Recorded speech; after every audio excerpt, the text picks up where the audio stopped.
Tonight, our country is facing several unfolding crises. The Middle East is on the brink of war. Americans are suffering from the catastrophic impact of Hurricane Helene. And now a labor strike as 25,000 dock workers from Maine to Texas are picketing. We're going to begin tonight with the Middle East. Margaret. Thank you, Nora. Earlier today, Iran launched its largest attack yet on Israel, but that attack failed, thanks to joint U.S. and Israeli defensive action. President Biden has deployed more than 40,000 U.S. military personnel and assets to that region over the past year to try to prevent a regional war.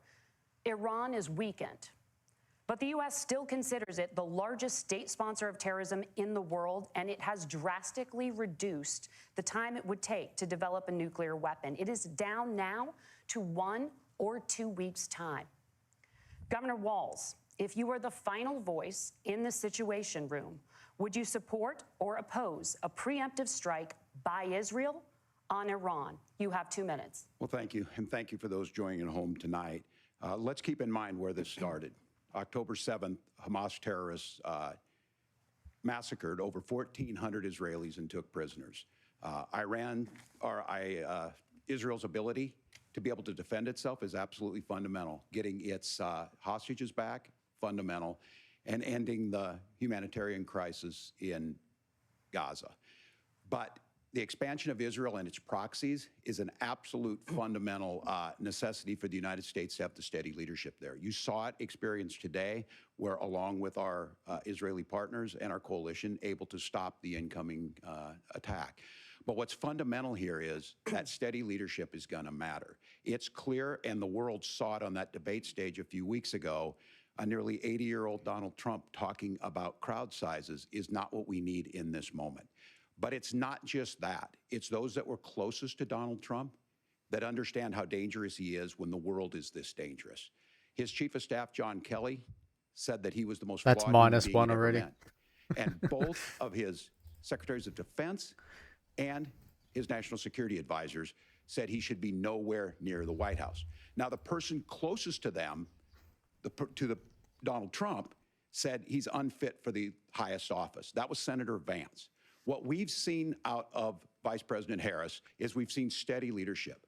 We've seen a calmness that is able to draw on the coalitions to bring them together. Understanding that our allies matter.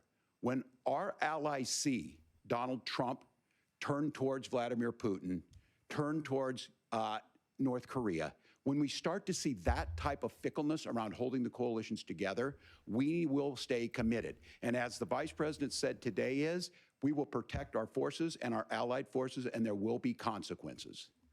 Governor, your time is up. Senator Vance, the same question. Would you support or oppose a preemptive strike by Israel on Iran? You have 2 minutes. So, Margaret, I want to answer the question. First of all, thanks, Governor. Thanks to CBS for hosting the debate. And thanks, most importantly, to the American people who are watching this evening and caring enough about this country to pay attention to this vice presidential debate.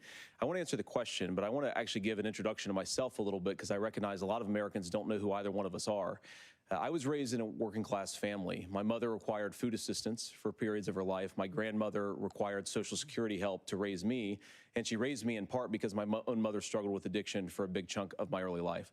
I went to college on the GI Bill after I enlisted in the Marine Corps and served in Iraq. And so I stand here asking to be your vice president with extraordinary gratitude for this country, for the American dream that made it possible for me to live my dreams. And most importantly, I know that a lot of you are worried about the chaos in the world and the feeling that the American dream is unattainable. I want to try to convince you tonight over the next 90 minutes that if we get better leadership in the White House, if we get Donald Trump back in the White House, the American dream is going to be attainable once again. Now, to answer this particular question, we have to remember that as much as Governor Walz just accused Donald Trump of being an agent of chaos, Donald Trump actually delivered stability in the world, and he did it by establishing effective deterrence. People were afraid of stepping out of line. Iran, which launched this attack, has received over $100 billion in unfrozen assets thanks to the Kamala Harris administration. What do they use that money for? They use it to buy weapons that they're now launching against our allies, and God forbid, potentially launching against the United States as well. Donald Trump recognized that for people to fear the United States, you needed peace through strength. They needed to recognize that if they got out of line, the United States global leadership would put stability stability and peace back in the world. Now, you asked about a preemptive strike, Margaret, and I want to answer the question. Look, it is up to Israel what they think they need to do to keep their country safe, and we should support our allies wherever they are when they're fighting the bad guys. I think that's the right approach to take with the Israel question. Thank you, Senator. Governor Walz, do you care to respond to any of the allegations? Well, look, Donald Trump was in office. We'll sometimes hear a revisionist history, but when Donald Trump was in office, it was Donald Trump who we had a coalition of nations that had boxed Iran's nuclear program in, the inability to advance it. Donald Trump pulled that program and put nothing else in its place. So Iran is closer to a nuclear weapon than they were before because of Donald Trump's fickle leadership. And when Iran shot down an American aircraft in international airspace, Donald Trump tweeted, because that's the standard diplomacy of Donald Trump. And when Iranian missiles did fall near U.S. troops and they received traumatic brain injuries, Donald Trump wrote it off as headaches. Look, our allies understand that Donald Trump is fickle. He will go to I need Captain whoever Jack has the Harris most for some of flattery these or where claims. It makes sense to him. He'd know. Steady leadership like you witnessed today, like you witnessed in April. Both Iranian attacks were repelled. Our coalition is strong, and we need the steady leadership that Kamala Harris is providing. Senator Vance, the U.S. did have a diplomatic deal with Iran to temporarily pause parts of its nuclear program, and President Trump did exit that deal. He recently said, just 5 days ago, the U.S. must now make a diplomatic deal with Iran because the consequences are impossible. Did he make a mistake? You have 1 minute. Well, first of all, Margaret, diplomacy is not a dirty word, but I think that's something that Governor Walz just said is quite extraordinary. You yourself just said Iran is as close to a nuclear weapon today as they have ever been. And Governor Walz, you blame Donald Trump. Who has been the vice president for the last 3.5 years? And the answer is your running mate, not mine. Donald Trump consistently made the world more secure. Now, we talk about the sequence of events that led us to where we are right now, and you can't ignore October the 7th, which I appreciate Governor Walz bringing up. But when did Iran and Hamas and their proxies attack Israel? It was during the administration of Kamala Harris. So Governor Walz can criticize Donald Trump's tweets, but effective, smart diplomacy and peace through strength is how you bring stability back to a very broken world. Donald Trump has already done it once before. Ask yourself at home, when was the last time, I'm 40 years old, when was the last time that an American president didn't have a major conflict break out? The only answer is during the 4 years that Donald Trump was president. Gentlemen, we have a lot to get to. Nora? Margaret, thank you. Let's turn now to Hurricane Helene. The storm could become one of the deadliest on record. More than 160 people are dead and hundreds more are missing. Scientists say climate change makes these hurricanes larger, stronger, and more deadly because of the historic rainfall. Senator Vance, according to CBS News polling, 7 in 10 Americans and more than 60% of Republicans under the age of 45 favor the U.S. taking steps to try and reduce climate change. Senator, what responsibility Quote a bunch of people who are would young the Trump administration have to try idiots. and reduce the impact of climate change? I'll give you 2 minutes. Sure. So first of all, let's start with the hurricane because it's an unbelievable, unspeakable human tragedy. I just saw today actually a photograph of 2 grandparents on a roof with a 6-year-old child, and it was the last photograph ever taken of them because the roof collapsed and those innocent people lost their lives. And I'm sure Governor Walz joins me in saying our hearts go out to those innocent people, our prayers go out to them, and we want as robust and aggressive as a federal response as we can get to save as many lives as possible, and then, of course, afterwards, to help the people in those communities rebuild. I mean, these are communities that I love. Some of them I know very personally in Appalachia, all across the Southeast. They need their government to do their job, and I commit that when Donald Trump is president again, the government will put the citizens of this country first when they suffer from a disaster.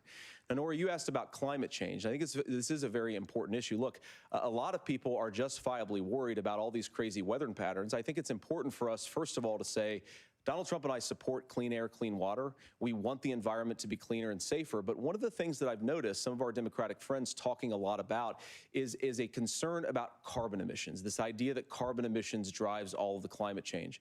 Well, let's just say that's true, just for the sake of argument, so we're not arguing about weird science. Let's just say that's true. Well, if you believe that, what would you want to do? The answer is that you'd want to reshore as much American manufacturing as possible, and you'd want to produce as much energy as possible in the United States of America because we're the cleanest economy in the entire world. What have Kamala Harris's policies actually led to? More energy production in China, more manufacturing overseas, more doing business in some of the dirtiest parts of the entire world. And when I say that, I mean the amount of carbon emissions they're doing per unit of economic output. So if we actually care about getting cleaner air and cleaner water, the best thing to do is to double down and invest in American workers and the American people. And unfortunately, Kamala Harris has done exactly the opposite. Bingo. Governor Walz, you have 2 minutes to respond. Well, we got close to an agreement because all those things are happening. Look, first of all, it is a horrific tragedy with this hurricane, and my heart goes out to the folks that are down there in contact with the governors. I serve as co-chair of the Council of Governors as we work together on these emergency managements. Governors know no partisanship. They work together to all of the governors and the emergency responders are on the ground. Those happen on the front end. The federal government comes in, makes sure they're there to that we recover, but we're still in that phase where we need to make sure that they're staying there, staying focused. Now, look, coming back to the climate change issue, there's no doubt this thing roared onto the scene faster and stronger than anything we've seen.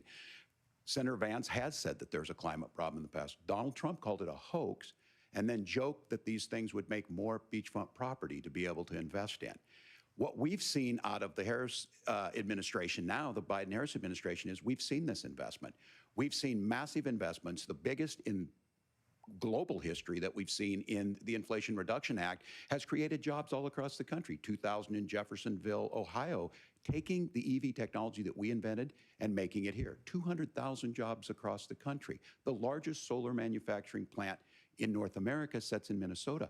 But my farmers know climate change is real. They've seen 500-year droughts, 500-year floods back to back. But what they're doing is adapting, and this has allowed them to tell me, look, I harvest corn, I harvest soybean, and I harvest wind.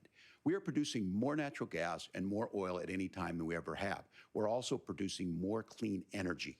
So the solution for us is to continue to move forward, that climate change is real.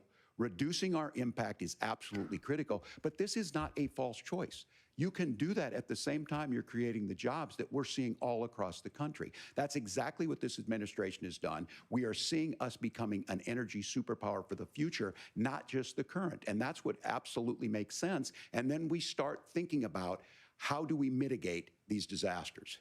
Thank you, Senator. Well, I was going to give him a point just to narrow him out back to zero, but then he said climate change is real, so he can stay on -1.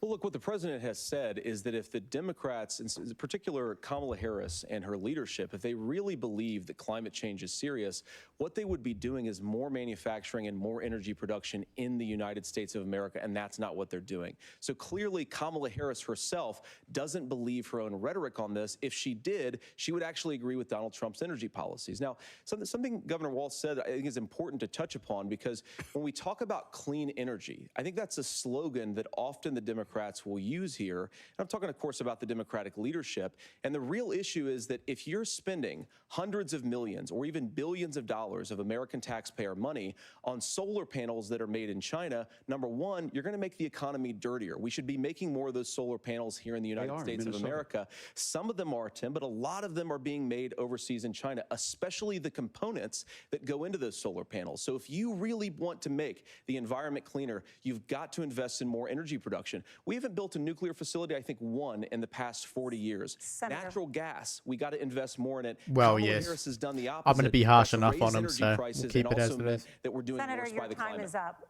Governor, would you like to respond? Another good job Look, from Vance. We're producing more natural gas than we ever have. There's no moratorium on that. We're producing more oil, but the folks know. Are you Mike, producing more per like I capita, said lad? again, these are not liberal folks. These are not folks that are Green New Deal folks. These are farmers that have been drought one year, massive flooding the next year. They understand that it makes sense. Look, our Yeah, number part one of the reason for the export massive flooding is cannot be because the ground's topsoil so from dry, you erosion silly from these sausage. massive storms. We saw it in Minnesota this summer.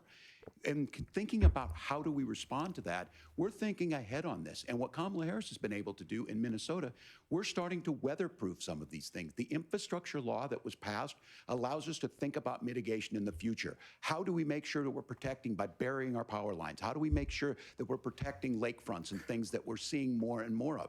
But to call it a hoax and to take the oil company executives to Mar-a-Lago Say, give me money for my campaign, and I'll let you do whatever you want. We can be smarter about that, and an all-above energy policy is exactly what she's doing, creating those jobs right here. Governor, your time is up. I'm going to give them a overwhelming point just because consensus it'll be among effective scientists is with that the Earth's ignorant climate people. is warming at an unprecedented rate. Margaret? Thank you, Nora. We're going to turn now to immigration. The crisis at the U.S.-Mexico border consistently ranks as one of the top issues for American voters. Senator Vance, your campaign is pledging to carry out the largest mass deportation plan in American history and to use the U.S. military to do so. Could you be more specific Well, they got about to do something exactly useful. how this will work? For example, would you deport parents who have entered the U.S. illegally and separate them from any of their children who were born on U.S. soil? You have 2 minutes. So first of all, Margaret, before we talk about deportations, we have to stop the bleeding. We have a historic immigration crisis because Kamala Harris started and said that she wanted to undo all of Donald Trump's border policies. 94 executive orders suspending deportations, decriminalizing illegal aliens, massively increasing the asylum fraud that exists in our system. That has opened the floodgates. And what it's meant is that a lot of fentanyl is coming into our country. I had a mother who struggled with opioid addiction and has gotten clean. I don't want people who are struggling with addiction to be deprived of their second chance because Kamala Harris let in fentanyl into our communities at record levels. So you've got to stop the bleeding. You've got to re-implement Donald Trump's border policies, build the wall, re-implement deportations. And that gets me to your point, Margaret, about what do we actually do? So we've got 25 million illegal aliens who are here in the country. What do we do with them? I think the first thing that we do is we start with the criminal migrants. About 1 million of those people have committed some form of crime in addition to crossing the border illegally. I think you start with deportations on those folks. And then I think you make it harder for illegal aliens to undercut the wages of American workers. A lot of people will go home if they can't work for less than minimum wage in our own country. And by the way, that'll be really good for our workers who just want to earn a fair wage for doing a good day's work. And the final point, Margaret, is you ask about family separation. Right now in this country, Margaret, we have 320,000 children that the Department of Homeland Security has effectively lost. Some of them have been sex trafficked. Some of them hopefully are at homes with their families. Some of them have been used as drug trafficking mules. The real family separation policy in this country is unfortunately Kamala Harris's wide open southern border. And I'd ask my fellow Americans to remember when she came into office, she said she was going to do this. Real leadership would be saying, you know what, I screwed up. We're going to go back to Donald Trump's border policies. I wish that she would do that. It would be good for all of us. That's 2 points for Governor, Vance there. Sheesh. Do you care to respond to any of those specific allegations, including that the vice president is, quote, letting in fentanyl and using kids as drug mules, among other things? Oh, even the debaters bloody the the I will host say about this, about the is fentanyl, 'cause this misrepresenting a shit. crisis. -1 This for is the them. opioid crisis, and the good news on this is the last 12 months saw the largest decrease in opioid deaths in our nation's history. 30% decrease in Ohio, but there's still more work to do. But let's go back to this on immigration. Kamala Harris was the Attorney General of the largest state and a border state in California. She's the only person in this race who prosecuted transnational gangs for human trafficking and drug interventions. But look, we all want to solve this. Most of us want to solve this, and that is the United States Congress. That's the Border Patrol agents. That's the Chamber of Commerce. That's most Americans out here. That's why we had the fairest and the toughest bill on immigration that this nation's seen. It was crafted by a conservative senator from Oklahoma, Getting ready to James put the Langford. line I know on. him. He's super conservative, but he's a man of principle, wants to get it done. Democrats and Republicans worked on this piece of legislation. The Border Patrol said, this is what we need in here. These are the experts. And the Chamber of Commerce and the Wall Street Journal said, pass this thing. Kamala Harris helped get there. 1,500 new border agents, detection for drugs, DOJ money to speed up these the adjudications on this, just what America wants. But as soon as I was getting ready to pass and actually tackle this, Donald Trump said no. Oh, there we go. Vote against it because it gives him a campaign issue. It gives him what would Donald Trump talk about if we actually did Well, some of I'm these going to things? -2 And they for that. need to That's be done OTT. by the legislature. You can't just do this through the executive branch. Exactly, So kids. look, Deport we them all have would the be fair options to do indeed. this. Donald Trump had 4 years. He had 4 years to do this, and he promised you, America, how easy it would be. I'll build you a big, beautiful wall. And the Mexico will Democrats pay for tried it. to stop him every Less way, than 2% of that wall every got step built, of the way. and Mexico didn't pay a dime. But Crikey. here we are again, 9 years after he came down that escalator, dehumanizing people and telling him what he was going to do. As far as the deportation plan, at one point, Senator Vance said it was so unworkable to be laughable. So that's where we're at. Pass the bill, she'll sign it. Governor, your time is up. Senator, the question was, will you separate parents from their children, even if their kids are U.S. citizens? You have 1 minute. Margaret, my point is that we already have massive child separations thanks to Kamala Harris's open border. And I didn't accuse Kamala Harris of inviting drug mules. I said that she enabled the Mexican drug cartels to operate freely in this country. And we know that they use children as drug mules, and it is a disgrace, and it has to stop. Look, I think what Tim said just doesn't pass the smell test. For 3 years, Kamala Harris went out bragging that she was going to undo Donald Trump's border policy. She did exactly that. We had a record number of illegal crossings. We had a record number of fentanyl coming into our country.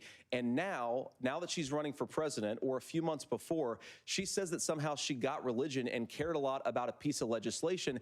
The only thing that she did when she became the vice president, when she became the appointed border czar, was to undo 94 Donald Trump executive actions that opened the border. This problem is leading to massive problems in the United States of America. Parents who can't afford health care, schools that are overwhelmed. It's got to stop, and it will when Donald Trump is president again. Senator, your time is up. Governor, what about our CBS News polling, which does show that a majority of Americans, more than 50%, support mass deportations? Look, we fix this issue with a bill that is necessary, but the issue on this is what happens when you don't want to solve it. You demonize it. And we saw this, and Senator Vance, and it surprises me on this, talking about and saying, I will create stories to bring attention to this. That vilified a large number of people who were here legally in the community of Springfield. The Republican governor said, it's not true, don't do it. There's consequences for this. There's consequences. We could come together. Senator Langford did it. We could come together and solve this if we didn't let Donald Trump continue to make it an issue. And the consequences in Springfield were the governor had to send state law enforcement to escort kindergartners to school. I believe Senator Vance wants to solve this, but by standing with Donald Trump and not working together to find a solution, it becomes a talking point. And when it becomes a talking point like this, we dehumanize and villainize other human beings. Tim, Governor, he's trying to educate Vance on his own state. Like, come on, mate, get out of here. First. The governor has made the point, and I think as a sitting lawmaker, you know that Congress controls the purse strings and any funding. So you have said repeatedly that Donald Trump would, through executive action, solve this. Do you disagree that Congress controls the purse strings and would need to support many of the changes that you would actually want to implement? You have 1 minute. Look, Margaret, first of all, the gross majority of what we need to do at the southern border is just empowering law enforcement to do their job. I've been to the southern border more than our border czar, Kamala Harris, has been, and it's actually heartbreaking because the Border Patrol agents, they just want to be empowered to do their job. Of course, additional resources would help, but most of this is about the president and the vice president empowering our law enforcement to say, if you try to come across the border illegally, you've got to stay in Mexico, you've got to go back through proper channels. Now, Governor Walz brought up the community of Springfield, and he's very worried about the things that I've said in Springfield. Look, in Springfield, Ohio, and in communities all across this country, you've got schools that are overwhelmed. You've got hospitals that are overwhelmed. You have got housing that is totally unaffordable because we brought in millions of illegal immigrants to compete with Americans for scarce homes. The people that I'm most worried about in Springfield, Ohio, are the American citizens who have had their lives destroyed by Kamala Harris's open border. It is a disgrace, Tim. And I actually think, I agree with you. I think you want to solve this problem, but I don't think that Kamala Harris does. Senator, your time is up. Governor, you have 1 minute to respond. Yeah, well, it is law enforcement that asked for the bill. They helped craft it. They're the ones that supported it. That's because they know we need to do this. Look, this issue of continuing to bring this up, of not dealing with it, of blaming migrants for everything. On housing, we could talk a little bit about Wall Street speculators buying up housing and making them less affordable, but it becomes a blame. Wall Street speculators in Springfield, Ohio. Okay. Gives the money necessary to adjudicate. I agree. It should not take 7 years for an asylum claim to be done. This bill gets it done in 90 days. Then you start to make a difference in this, and you start to adhere to what we know, American principles. I don't talk about my faith a lot, But Matthew 25:40 talks about, to the least amongst us you do unto me. I think that's true of most Americans. They simply want order to it. This bill does it. It's funded. It's supported by the people who do it. And it lets us keep our dignity about how we treat other people. Thank you, Governor. And just to clarify for our viewers, Springfield, Ohio does have a large number of Haitian migrants who have legal status temporarily protected. Yeah, okay, so that's -2 for the bloody moderators now. Honestly, I'm going to have to give them their own little spot in a second. Margaret, the rules were that you guys weren't going to fact check. And since you're fact checking me, I think it's important to say what's actually going on. So there's an application called the CBP One app, where you can go on as an illegal migrant, apply for asylum or apply for parole, and be granted legal status at the wave of a Kamala Harris open border wand. That is not a person coming in, applying for a green card and waiting for 10 years. That is the facilitation of illegal immigration, Margaret, by our own Thank you, Senator, for leadership. describing the legal process. We have so much to get to, Senator. Those laws have been on the books since 1990. Thank you, gentlemen. The CBP One app has not been on the books since 1990. It's something that Oh, they muted him. That's -3. I'm going to give them their own little thing. The audience can't hear you because your mics are cut. We have so much we want to get to. Thank you for explaining the legal process. Nora. Thank you, Margaret. The economy is a top Actually, I'm going to give them concern their for own one. voters. Each of your campaigns has released an economic plan, so let's talk about the specifics. Governor Walz, Vice President Harris unveiled a plan that includes billions in tax credits for manufacturing, housing, and a renewed child tax credit. The Wharton School says your proposals will increase the nation's deficit by $1.2 trillion. How would you pay for that without ballooning the deficit? Governor, I'll give you 2 minutes. Yeah, thank you. And Kamala Harris and I do believe in the middle class shit. because that's Changes where we come both. from. That's we both stupid. grew up in that. We understand. So those of you out there listening tonight, you're hearing a lot of stuff back and forth, and it's good. It's healthy. That's what this is supposed to happen. You should be listening. How's this going to impact me? The bold forward plan that Kamala Harris put out there is talking about this housing issue. The one thing is there's 3 million new houses proposed under this plan with down payment assistance on the front end to get you in a house. A house is much more than just an asset to be traded somewhere. It's foundational to where you're at. And then making sure that the things you buy every day, whether they be prescription drugs or other things, that there's fairness in that. Look, the $35 insulin is a good thing, but it costs $5 to make insulin. They were charging $800 before this law went into effect. As far as the housing goes, I've seen it in Minnesota. 12% more houses in Minneapolis, prices went down on rent 4%. It's working. And then making sure tax cuts go to the middle class. $6,000 child tax credit, we have one in Minnesota, reduces childhood poverty by 1/3. We save money in the long run, and we do the right thing for families. And then getting businesses off the ground. The law as it stands right now is $5,000 tax credit for small business, increasing that to $50,000. Now, this is a philosophical difference between us. Donald Trump made a promise, and I'll give you this, he kept it. He took folks to Mar-a-Lago, said, you're rich as hell, I'm gonna give you a tax cut. He gave the tax cuts that predominantly went to the top class. What happened there was an $8 trillion increase in the national debt, the largest ever. Now he's proposing a 20% consumption or sales tax on everything we bring in. Everyone agrees, including businesses, it would be destabilizing it, it would increase inflation and potentially lead to a recession. Look, this is simple for you. Where are we going? Kamala Harris has said to do the things she wants to do, we'll just ask the wealthiest to pay their fair share. When you do that, our system works best, more people System are works best? participating in it, No, and you're folks lying. have the things that they need. Senator, I want to give you a moment to respond on that. But similarly, the Wharton School has done an analysis of the Trump plan and says it would increase the nation's deficit by $5.8 trillion. My question is the same for you. How do you pay for all that without ballooning the deficit? I'll give you 2 minutes. Well, first of all, you're going to hear a lot from Tim Walz this evening, and you just heard it in the answer, a lot of what Kamala Harris proposes to do.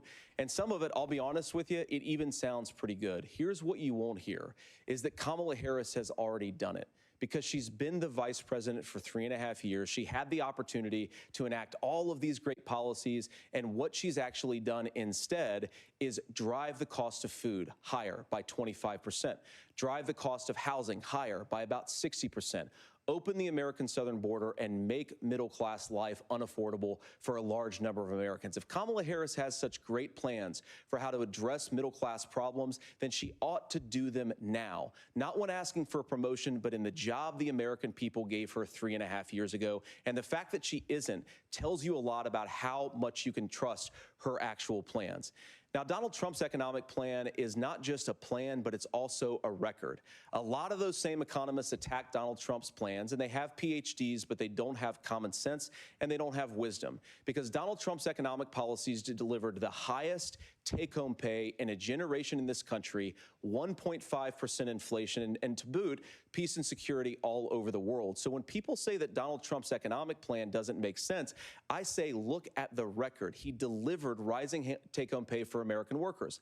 Now, Tim admirably admits that they want to undo the Trump tax cuts. But if you look at what was so different about Donald Trump's tax cuts, even from previous Republican tax cut plans, is that a lot of those resources went to giving more take-home pay to middle-class and working-class Americans. It was passed in 2017, and you saw an American economic boom unlike we've seen in a generation in this country. That is a record that I'm proud to run on, and we're going to get back to that common sense wisdom so that you can afford to live the American dream again. I know a lot of you are struggling. I know a lot of you are worried about paying the bills. It's going to stop when Donald Trump brings back common sense to this country. Governor, do you want to respond to that? What has Kamala Harris done for the middle class? Yeah, well, Kamala Harris's day one was Donald Trump's failure on COVID that led to the collapse of our economy. We were already before COVID in a manufacturing recession, but 10 million people out of work, largest percentage since the Great Depression. 9 million jobs closed on that. That was day one, whether it was the Infrastructure Act or other things we moved. Now, you made a question about experts, said this. I've made a note of this. Economists can't be trusted. Science can't be trusted. National security folks can't be trusted. Look, if you're going to be president, you don't have all the answers. Donald Trump believes he does. My pro tip of the day is this. If you need heart surgery, listen to the people at the Mayo Clinic in Rochester, Minnesota, not Donald Trump. And the same thing goes with this. And I ask you out there, teachers, nurses, truck drivers, whatever, how is it fair that you're paying your taxes every year and Donald Trump hasn't paid any federal tax in the last 15 years? Someone wants Last year another as minus. president. That's what's wrong with the system. There's a way around it, and he's bragged about He doesn't that. know how We're income just works. asking for fairness in it, and that's all you want. You have a minute. Governor, you say trust the experts. But those same experts for 40 years said that if we shipped our manufacturing base off to China, we'd get cheaper goods. They lied about that. They said if we shipped our industrial base off to other countries, to Mexico and elsewhere, it would make the middle class stronger. They were wrong about that. They were wrong about the idea that if we made America less self-reliant, less productive in our own nation, that it would somehow make us better off, and they were wrong about it. And for the first time in a generation, Donald Trump had the wisdom and the courage to say to that bipartisan consensus, we're not doing it anymore. We're bringing American manufacturing back. We're unleashing cheers, Chris, American over on energy. TikTok. We're going to make more of our own stuff. And this isn't just an economic issue. You're I got exactly 3 right about beautiful Vance. little kids at home, 7, 4, and 2, and I love them very much, and I hope they're in bed right now. But look, so many of the drugs, the pharmaceuticals that we put in the bodies of our children are manufactured by nations that hate us. This has to stop, and we're not going to stop it by listening to experts. We're going to stop it by listening to common sense wisdom, which is what Donald Trump governed on. Senator, your time is up. Probably Governor wants Walz, 100 can you address points. that? I mean, voters say they trust Donald Trump on the economy more. Why? If you're listening tonight and you want billionaires to get tax cuts, you heard what the numbers were. Look, I'm a union guy on this. I'm not a guy who wanted That's to the ship things issue. overseas, but I understand that, look, we produce soybeans and corn. We need to have fair trading partners. That's something that we believe in. I think the thing that most concerns me on this is Donald Trump was the guy who created the largest trade deficit in American history with China. So the rhetoric is good. Much of what the senator said right there, I'm in agreement with him on this. I watched it happen too. I watched it to my communities, and we talked about that. But we had people undercutting the right to collectively bargain. We had right to work states made it more difficult. We had companies that were willing to ship it over, and we saw people profit. Folks that are venture capital in some cases, putting money into companies that were overseas. We're in agreement that we bring those home. The issue is Donald Trump is talking about it. Kamala Harris has a record, 250,000 more manufacturing jobs just out of the IRA. May I respond to that? Yes. So appreciate that. So if you notice, what Governor Walz just did is he said, first of all, Donald Trump has to listen to the experts. And then when he acknowledged that the experts screwed up, he said, well, Donald Trump didn't do nearly as good of a job as the statistics that's a gross show generalization. that he did. So what Tim Walz is doing, and I honestly, Tim, I think you got a tough job here, because you've got to play whack-a-mole. You've got to pretend that Donald Trump didn't deliver rising take-home pay, which of course he did. You've got to pretend that Donald Trump didn't deliver lower inflation, which of course he did. And then you've simultaneously got to defend Kamala Harris's atrocious economic record, which has made gas, groceries, and housing unaffordable for American citizens. I was raised by a woman who would sometimes go into medical debt so that she could put food on the table in our household. I know what it's like to not be able to afford the things that you need to afford. We can do so much better. To all of you watching, we can get back to an America that's affordable again. We just got to get back to common sense economic principles. I hope we have a conversation on health care then. Senator, Governor. Please. Thank you. Margaret? We have a lot to get to ahead, gentlemen, on many topics. But right now, I want to talk about personal qualifications. The vice president is often the last voice the president hears before making consequential decisions. We want to ask you about your leadership qualities. Governor Walz, you said you were in Hong Kong during the deadly Tiananmen Square protests in the spring of 1989. But Minnesota Public Radio and other media outlets are reporting that you actually didn't travel to Asia until August of that year. Can you explain that discrepancy? Yeah, well, and to the folks out there who didn't get at the top of this, look, I grew up in small rural Nebraska, town of 400, town that you rode your bike with your buddies till the streetlights come on, and I'm proud of that service. I joined the National Guard at 17, worked on family farms, and then I used the GI Bill to become a teacher, passionate about it, a young teacher. My first year out, I got the opportunity in the summer of '89 to travel to China. 35 years ago, be able to do that. I came back home and then started a program to take young people there. We would take basketball teams, we would take baseball teams, we would take dancers, and we would go back and forth to China. The issue for that was to try and learn. Now look, my community knows who I am. They saw where I was at. Look, I will be the first to tell you, I have poured my heart into my community. I've tried to do the best I can, but I've not been perfect. And I'm a knucklehead at times, but it's always been about that. Those same people elected me to Congress for 12 years. And in Congress, I was one of the most bipartisan Answer the question, mate. things like farm bills that we got done, working on veterans benefits. And then the people of Minnesota were able to elect me to governor twice. So look, my commitment has been from the beginning to make sure that I'm there for the people, to make sure that I get this right. I will say more than anything, many times I will talk a lot, I will get caught up in the rhetoric, but being there, the impact it made, the difference it made in my life, I learned a lot about China. I hear the critiques of this. I would make the case that Donald Trump should have come on one of those trips with us. I guarantee you he wouldn't be praising Xi Jinping about COVID, and I guarantee you he wouldn't start a trade war that he ends up losing. So this is about trying to understand the world. Well, he's It's certainly about being a trying knucklehead to when he do the refuses to best you answer the can for your question properly. community. And then it's putting yourself out there and letting your folks understand what it is. My commitment, whether it be through teaching, which I was good at, or whether it was being a good soldier, I know, or right, being a Chris? good member of Congress, I know. those are the things that I think are the values that people care about. Governor, just to follow up on that, the question was, can you explain the discrepancy? All I said on this was I got there that summer and misspoke on this. So I will He just... misspoke. We'll give him what I've -4 for said. wasting our time. So I was in We'll give him another minus. Hong Kong and China during the democracy protests went in. And from that, I learned a lot of what needed to be in governance. Thank you, Governor. Senator Vance, in 2016, you called your running mate, Donald Trump, unfit for the nation's highest office, and you said he could be America's Hitler. I know you've said, you've been asked many times, and you've said you regret those comments and explained you then voted for Donald Trump in 2020. But the Washington Post reported new messages last week in which you also disparaged Trump's economic record while he was president, writing to someone in 2020, quote, Trump thoroughly failed to deliver his economic populism. You're now his running mate, and you've shifted many of your policy stances to align with his. If you become vice president, why should Americans trust that you will give Donald Trump the advice he needs to hear and not just the advice he wants to hear? You have 2 minutes. Well, first of all, Margaret, because I've always been open. And sometimes, of course, I've disagreed with the president, but I've also been extremely open about the fact that I was wrong about Donald Trump. I was wrong, first of all, because I believed some of the media stories that turned out to be dishonest fabrications of his record. But most importantly, Donald Trump delivered for the American people. Rising wages, rising take-home pay, an economy that worked for normal Americans, a secure southern border, a lot of things, frankly, that I didn't think he'd be able to deliver on.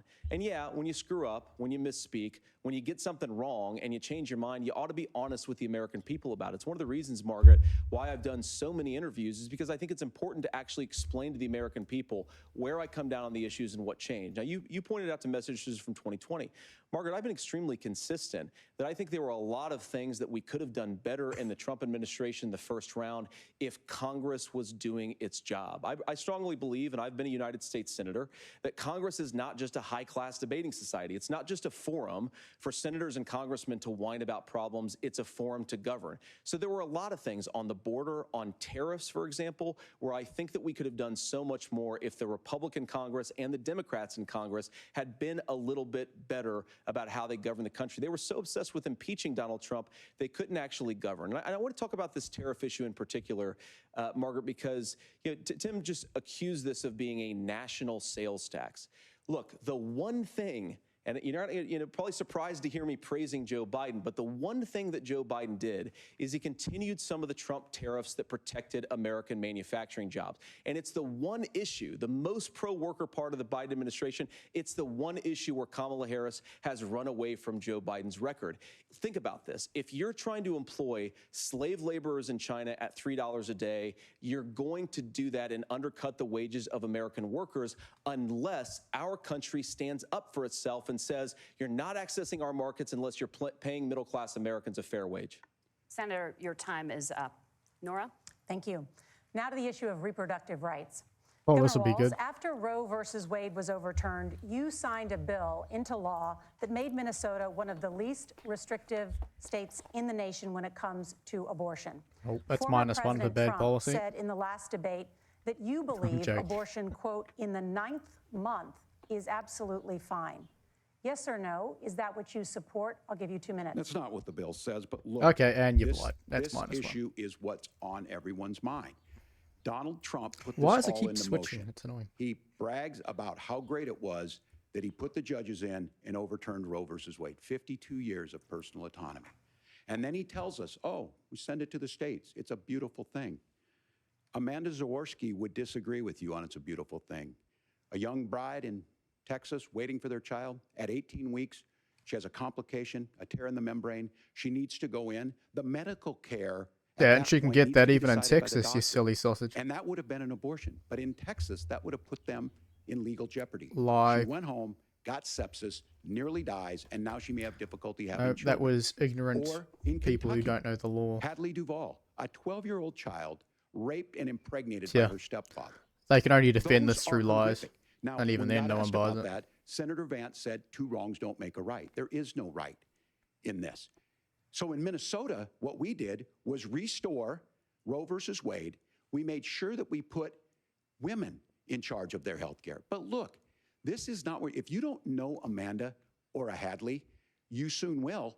Their Project 2025 is going to have a registry of pregnancy. Conspiracy It's going theories. to make it more difficult, if not impossible, to get contraception and limit Oh, access, there's if not another one. eliminate access to infertility treatments.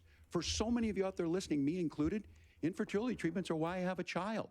That's nobody else's business, but those things are being proposed. And the catch-all on this is, well, the states will decide what's right for Texas might not be right for Washington. That's not how this works. This is basic human right. We have seen What if Texas maternal disagrees with you? mortality skyrocket in Texas, outpacing many other countries in the world. This is about health care. In Minnesota, we are ranked first in health care for a reason. We trust women, we trust doctors. Ending human Senator, do you lives want to isn't respond to healthcare. the governor's claim. Will you create a federal pregnancy monitoring agency? No, Nora, certainly we won't. And I want to talk about this issue because I know a lot of Americans care about it, and I know a lot of Americans don't agree with everything that I've ever said on this topic. And, You know, I grew up in a working class family in a neighborhood where I knew a lot of young women who had unplanned pregnancies and decided to terminate those pregnancies because they feel like they didn't have any other options. And, you know, one of them is actually very dear to me. And I know she's watching tonight, and I love you. And she told me something a couple years ago that she felt like if she hadn't had that abortion, that it would have destroyed her life because she was in an abusive relationship. And I think that what I take from that as a Republican who proudly wants to protect innocent life in this country, who proudly wants to protect the vulnerable, is that my party, we've got to do so much better of a job at earning the American people's trust back on this issue where they frankly just don't trust us. And I think that's one of the things that Donald Trump and I are endeavoring to do. I want us as a Republican Party to be pro-family in the fullest sense of the word. I want us to support fertility treatments. I want us to make it easier for moms to afford to have babies. I want it to make it easier for young families to afford a home so they can afford a place to raise that family. And I think there's so much that we can do on the public policy front just to give women more options. Now, of course, Donald Trump has been very clear that on the abortion policy specifically, that we have a big country and it's diverse. And California has a different viewpoint on this than Georgia. Georgia has a different viewpoint from Arizona. And the proper way to handle this, as messy as democracy sometimes is to let voters make these decisions, let the individual states make their abortion policy. And I think that's what makes the most sense in a very big, a very diverse, and let's be honest, sometimes a very, very messy and divided country. Governor, would you like to respond and also answer the question about restrictions? Yeah, well, the question got asked and Donald Trump made the accusation that wasn't true about Minnesota. Well, let me tell you about this idea that there's diverse states. There's a young woman named Amber Thurman. She happened to be in Georgia, a restrictive state. Because of that, she had to travel a long distance to North Carolina to try and get her care. Amber Thurman died in that journey back and forth. The fact of the matter is, because how of can we as a ignorant doctors who nation didn't know the law say that your life and your rights, as basic as the right to control your own body, is determined on geography? There's a very real chance, had Amber Thurman lived in Minnesota, she would be alive today. That's why the restoration of Roe versus Wade. So one lie, one appeal to emotion fallacy, and you're a faux Christian, so minus 11. Trump there we is go. trying to figure out how to get the political right of this. I agree with a lot of what Senator Vance said about what's happening. And Chris His on running mate, TikTok though, says, does not, and Walz that's the pushed their problem. human rights bill Governor, your protection time's for up. maps, Senator, let me ask you pedos. about that. That's his You human rights mentioned, aims. I think, Exactly. referring to a national ban. In the past, you have supported a federal ban on abortion after 15 weeks. In fact, you said if someone can't support legislation like that, quote, you are making the United States the most barbaric pro-abortion regime anywhere in the entire world. Other than New Zealand, of My question course. is, why have you changed your position?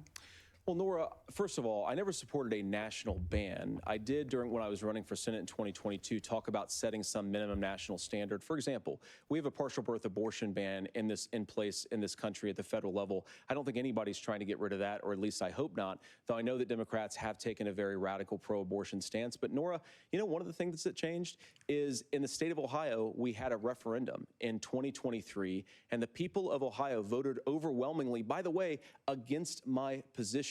And I think that what I learned from that, Nora, is that we've got to do a better job at winning back people's trust. So many young women would love to have families. So many young women also see an unplanned pregnancy as something that's going to destroy their livelihood, destroy their education, destroy their relationships. And we have got to earn people's trust back. And that's why Donald Trump and I are committed to pursuing pro-family policies, making childcare more accessible, making fertility treatments more accessible, because we've got to do a better job at that. And that's what real leadership is. Governor, your response. I'm going to respond on the pro-abortion piece of that. No, we're not. We're pro-women. We're pro-freedom to make your own choice. We know what the implications are to not be that. Women having miscarriages, women not getting the care, physicians feeling like they may be prosecuted for providing that care. Then just read the law. As far as making sure that we're educating our children and giving them options, Minnesota's a state with one of the lowest teen pregnancy rates. We understand that too. We know that the options need to be available, and we make that true. We also make it, we're a top 3 state for the best place to raise children. But these two things to try and say Probably that lowest we're teen pregnancy rates pro-children, but because we they don't killed like them this, all or before anyone you guys knows are about it. pro-abortion, that's not the case at all. We are pro-freedoms for women to make their choices, and we're going, and Kamala Harris is making the case, to make options for children more affordable, a $6,000 child tax credit, but we're not going to base that on the backs of making someone like Amber Thurman drive 600 miles to try and get health care. Senator? May I respond to that? First of all, Governor, I agree with you. Amber Thurman should still be alive, and there are a lot of people who should still be alive, and I certainly wish that she was. And maybe you're free to disagree with me on this and explain this to me, but as I read the Minnesota law that you signed into law, the statute that you signed into law, it says that a doctor who presides over an abortion where the baby survives, the doctor is under no obligation to provide life-saving care to a baby who survives a botched late-term abortion. That is, I think, whether you're pro-choice or that is true. pro-abortion, I've read that it. is fundamentally barbaric. And that's why I use that word, Nora, is because some of what we've seen, do you want to force Catholic hospitals to perform abortions against their will? Because Kamala Harris has supported suing Catholic nuns to violate their freedom of conscience. We can be a big and diverse country where we respect people's freedom of conscience and make the country more pro-baby and pro-family. But please. Yes, Governor, please respond. Look, this is one where there's always something there. This is a very simple proposition. These are women's decisions to make about their healthcare decisions, and the physicians who know best when they need to do this. Trying to distort the way a law is written to try and make a point, that's not it at all. What was I wrong about, Governor? Please tell me, what was I wrong about? That is not the way the law is written. Look, I've given But this, how? I've given this advice on a lot of things, that getting involved, getting engaged, that's been misread, and it was fact-checked at the last debate. No, it wasn't. But the point on this is there's a continuation of these guys to try and tell women or to get involved. I use this line on this, just mind your own business on this. Things worked best when Roe versus Wade was in place. When we do a restoration of Roe, that works best. That doesn't preclude us from increasing funding for children. It doesn't increase us from making sure that once that child's born, like in Minnesota, they get meals, they get early childhood education, they get health care. So the hiding behind we're going to do all these other things when you're not proposing them in your budget. Kamala Harris is proposing them. She's proposing all those things to make life easier for families. I asked a specific question, Governor. You gave me a slogan as a response. It's not the case. It's not true. That's not what the law says. So they fact-checked it with President Trump. You're going to double down 100 times. Gentlemen, I'll mark you down 100 times. We have to move on, and we're going to be right back with much more of the CBS News vice presidential debate in just. So I've currently got Vance up by, like, what is it, 20 to minus 13.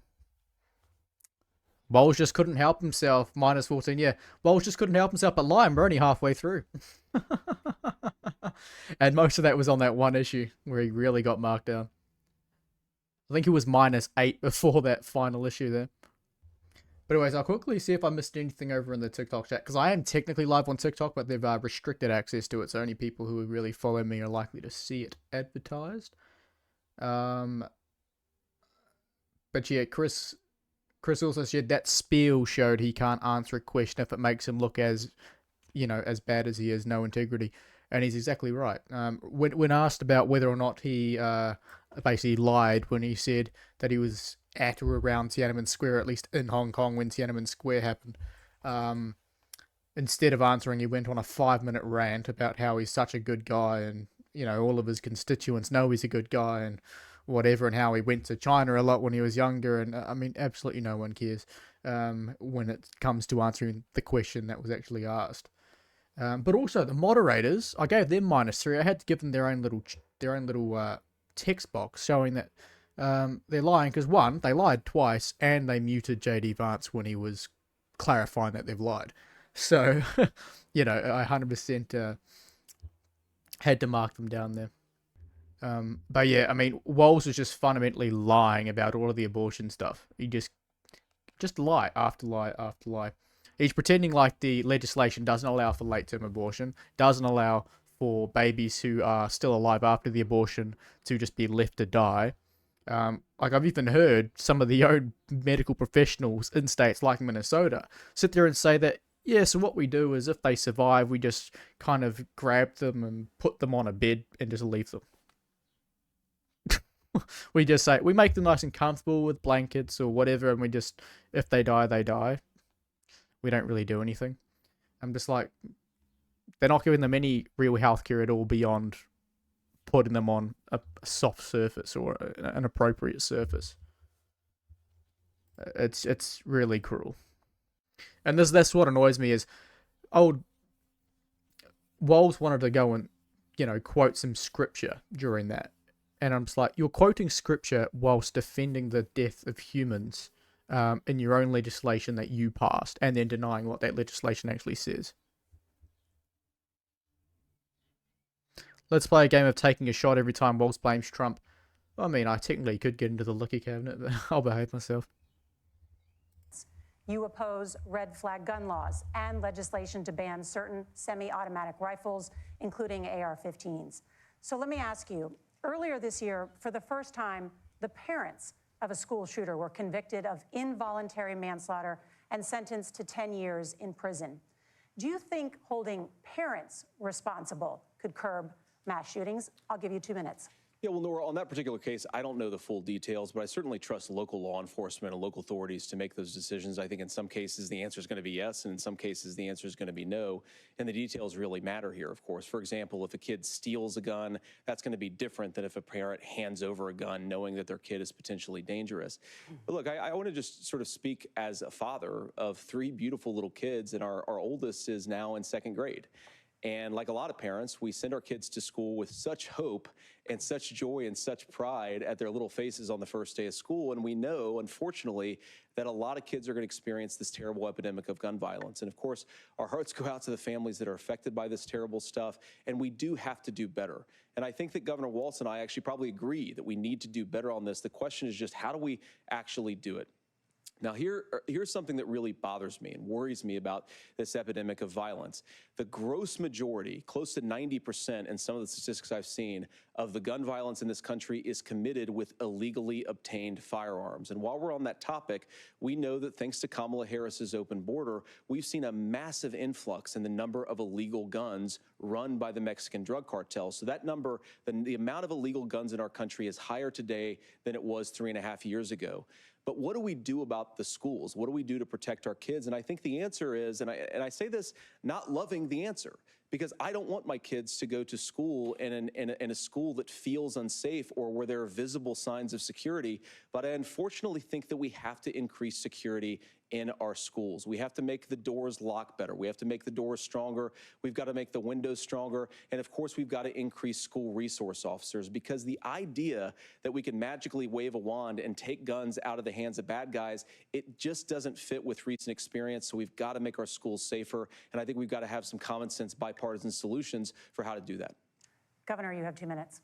Well, I think all the parents watching tonight, this is your biggest nightmare. Look, I got a 17-year-old, and he witnessed a shooting at a community center playing volleyball. Those things don't leave you. As a member of Congress, I sat in my office surrounded by dozens of the Sandy Hook parents, and they were looking at my 7-year-old picture on the wall. Their 7-year-old were dead, and they were asking us to do something. And look, I'm a hunter. I own firearms. The vice president is. We understand that the Second Amendment is there, but our first responsibility is to our kids to figure this out. In Minnesota, we've enacted enhanced red flag laws, enhanced background checks, and we can start to get data. But here's the problem. If we really want to solve this, we've got folks that won't allow research to be even done on gun violence. And this idea that we should just live with it, here's what I do think, that this is a good start to the conversation. I 100% believe that Senator Vance hates it when these kids, it's abhorrent and it breaks your heart. I agree with that. But that's not far enough when we know there are things that worked. I've spent time in Finland and seen some Finnish schools. They don't have this happen, even though they have a high gun ownership rate in the country. There are reasonable things that we can do to make a difference. It's not infringing on your Second Amendment. And the idea to have some of these weapons out there, it just doesn't make any sense. Kamala Harris, as an attorney, he just said they have high worked on this issue. gun She ownership, knows that it's there. but No don't one's have a trying to public scaremonger and say school we're taking shooting your issue. guns, but I ask all Yet of you out the there, US has a high do ownership you want your schools hardened to nation look and like does. a fort? So clearly it's not the guns that are the Is that what issue. we have to go when we know there's countries around the world that their children aren't practicing these types of drills? They're being kids. We owe it to them to get a fix. These are things that shouldn't be that difficult. You can still keep your firearms, and we can make a did that difference. again. We have Sorry, to. If you're listening tonight, this breaks your heart. Senator? Tim, first of all, I didn't know that your 17-year-old witnessed a shooting. I'm sorry about that, and I hope that he's doing appreciate you okay. saying so. Christ have mercy. It is awful. And I appreciate what Tim said actually about Finland, because I do think it illustrates some of the frankly weird differences between our own country's gun violence problem and Finland. Is okay, first of all, we have way higher rates of mental health abuse or mental health substance abuse. We have way higher rates of depression, way higher rates of anxiety. We unfortunately have a mental health crisis in this country that I really do think that we need to get to the root causes of, because I don't think it's the whole reason why we have such a bad gun violence problem, but I do think it's a big piece of it. Another driver of the gun violence epidemic, especially that affecting our kids, it doesn't earn as many headlines, but is the terrible gun violence problem in a lot of our big cities. And this is why we have to empower law enforcement to arrest the bad guys, put them away, and take gun offenders off the streets. I think there's a whole host of things that we can do here, but I do think at our schools we've got to talk about more security. Senator, thank you. Governor, you previously opposed an assault weapons ban, but it only later in your political career did you change your position. Why? Yeah, I sat in that office with those Sandy Hook parents. I've become friends with school shooters. I've seen it. Look, the NRA. Wait, did you just say you became friends with school shooters? Teach gun safety. I'm of an age where my shotgun was in my car so I could pheasant hunt after football practice. That's not where we live today. And several things I want to mention on this is talking about cities and where it's at. The number one where the most firearm deaths happen in Minnesota are rural suicides. And we have an epidemic of children getting guns and shooting themselves. And so we have, and we should look at all of the issues. Making sure folks have health care and all that, but I want to be very careful. This idea of stigmatizing mental health, just because you have a mental health issue doesn't mean you're violent. And I think what we end up doing is we start looking for a scapegoat. Sometimes it just is the guns. It's just well, no, because the guns don't walk themselves into the school. But I do think that this is one, and I think this is a healthy conversation. I think there's a capacity to find solutions on this that work, protect the Second Amendment, protect our children. That's our priority. Gentlemen, thank you. Margaret? Thank you, Nora. Let's turn now to the top contributor to inflation, the high cost of housing and rent. There's a shortage of more than 4 million homes in the United States, and that contributes to the high housing prices. Governor Walz, the Harris campaign promises a $25,000 down payment assistance for first-time home buyers and a $10,000 tax credit. They also promise to build 3 million new homes. Where are you building these homes, and won't handing out that kind of money just drive up prices higher? No, it's not handing out. We have, first, let me say this issue of housing, and I think those of you listening on this, the problem we've had is that we've got a lot of folks that see housing as another commodity. It can be bought up, it can be shifted, it can be moved around. Those are not folks living in those houses. Those of you listening tonight, that house is a big deal. I bought and owned one house in my life. My mom still lives in the house where I was. And when I think of a house, I'm thinking of Christmas services after midnight mass where you go with your family. We need to make it more affordable. And one of the things, as I said, this program that the Vice President is pushing forward and bringing a new way of approaching this is something we're doing in Minnesota from that lead. We in the state invested in making sure our housing was the biggest investment that we'd ever made in housing. It starts to make it easier. We cut some of the red tape. Local folks, look, we can't do it at the federal level, but local folks make it easier to build those homes. And then that down payment assistance. I can tell all of you out there, one of the, certainly for me, using the GI Bill was one thing, but a veteran's home loan, the big thing about a veteran's home loan is you don't have to pay the down payment. Those are things that make it there. Now, look, you're going to pay it back, and you're going to pay your mortgage. Those are things that we know in the long run, the appreciated value, the generational wealth that's created from it. And I will give Minneapolis an example. Minneapolis is the one city where we've seen the lowest inflation rates. We've seen a 12% increase in stock because we've put some of these things in, and we're implementing a state program to make sure we give some of that down payment assistance. We get it back from people because here's what we know. People with stable housing end up with stable jobs. People with stable housing have their kids able to get to school.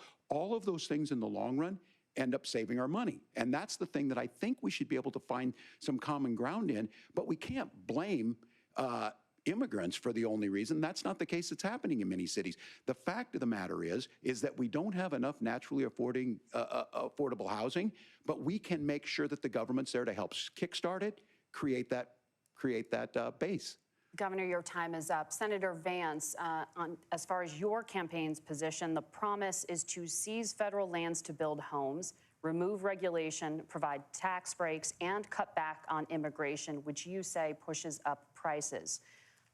Where are you going to build all the new homes you're promising, and what part of any of this plan will provide immediate relief? You have 2 minutes. Well, first of all, Tim just said something that I agree with. We don't want to blame immigrants for higher housing prices, but we do want to blame Kamala Harris for letting in millions of illegal aliens into this country, which does drive up costs, Tim. 25 million illegal aliens competing with Americans for scarce homes is one of the most significant drivers of home prices in the country. It's why we have massive increases in home prices that have happened right alongside massive increases in illegal alien populations under Kamala Harris's leadership. Now, Tim just mentioned a bunch of ideas.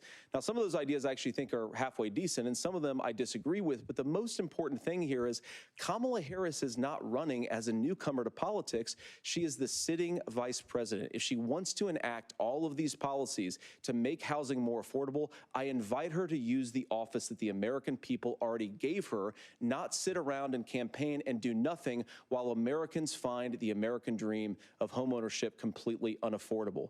Now, you asked, Margaret, what would immediately change the equation for American citizens?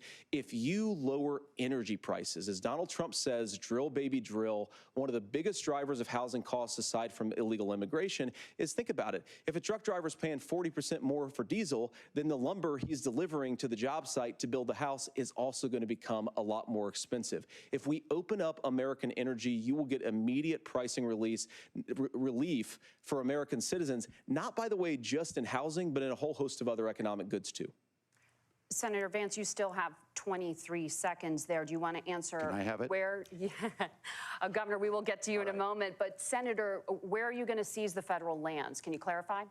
Well, what Donald Trump has said is we have a lot of federal lands that aren't being used for anything. They're not being used for a national park. They're not being used, and they could be places where we build a lot of housing. And I do think that we should be opening up building in this country. We have a lot of land that could be used. We have a lot of Americans that need homes. We should be kicking out illegal immigrants who are competing for those homes, and we should be building more homes for the American citizens who deserve to be here. Senator, your time is up.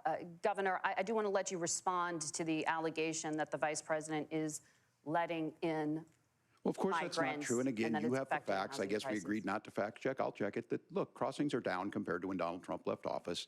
But it's, again, blaming and not trying to find the solution. I was going to ask, though, on this question, are we going to drill and build houses in the same federal land? And I think when people hear federal lands, these are really important pieces of land. Now, Minnesota doesn't have a lot of federal lands. I know in the western part of the countries we do. There's not a lot of federal lands in and around Minneapolis, for example. So the issue is I don't understand the federal lands issue unless we see this, and I worry about this as someone who cares deeply about our national parks and our federal lands. Look, Minnesota, we protect these things. We've got about 20% of the world's fresh water. These lands protect. They're there for a reason. They belong to all of us. But again, this is when you view housing and you view these things as commodities. Like, there's a chance to make money here. Let's take this federal land and let's sell it to people for that. I think there's better ways to do this. We've seen it in Minnesota. We're able to refurbish some of these houses. We're able to make some investments. That gets people in. And I'm still on the fact on this.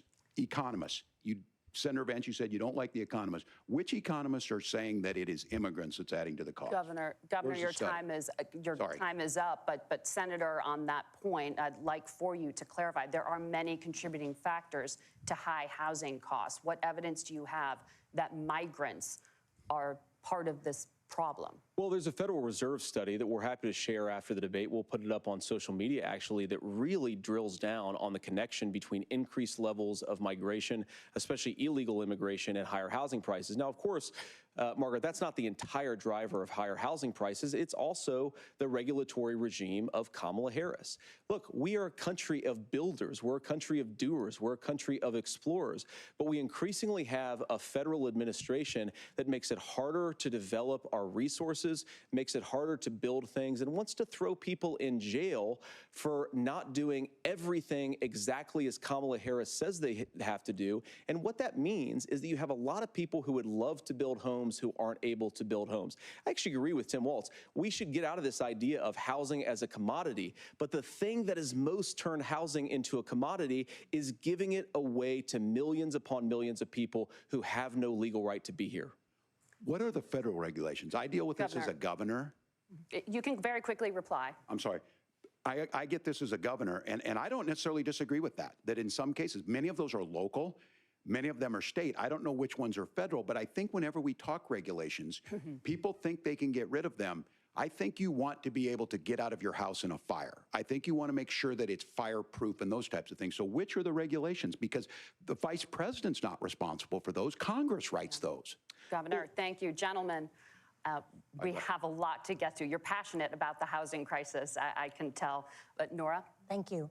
One of the top problems facing Americans is the high cost of health care. Senator Vance, at the last presidential debate, former President Trump was asked about replacing the Affordable Care Act. In response, he said, "I have concepts of a plan." Since then, Senator, you've talked about changing how chronically ill Americans get health insurance. Can you explain how that would work? And can you guarantee that Americans with pre-existing conditions won't pay more? I'll give you 2 minutes. Well, of course, we're going to cover Americans with pre-existing conditions. In fact, a lot of my family members have gotten health care. I believe, members of my family actually got private health insurance, at least for the first time, switched off of Medicaid onto private insurance for the first time under Donald Trump's leadership. And I think that, a lot of people have criticized this concepts of a plan remark. Look, it's very simple common sense. I think as Tim Walz knows from 12 years in Congress, you're not going to propose a 900-page bill standing on a debate stage. It would bore everybody to tears, and it wouldn't actually mean anything because part of this is the give and take of bipartisan negotiation. Now, when Donald Trump was actually president, and again, he has a record to be proud of, prescription drugs fell in 2018 for the first time in a very long time. Under Kamala Harris's leadership, prescription drugs are up about 7%. Under Donald Trump's entire 4 years, they were up about 1.5%. He introduced pricing transparency. Think about healthcare. You go into a hospital, you try to buy something, and nobody knows what it actually costs. That price transparency will actually give American consumers a little bit more choice and will also drive down costs. And we talked about, the reinsurance regulations is what I was talking about. Look, Donald Trump has said that if we allow states to experiment a little bit on how to cover both the chronically ill but the non-chronically ill, it's not just a plan. He actually implemented some of these regulations when he was president of the United States. And I think you can make a really good argument that it salvaged Obamacare, which was doing disastrously until Donald Trump came along. And I think this is an important point about President Trump. Of course, you don't have to agree with everything that President Trump has ever said or ever done.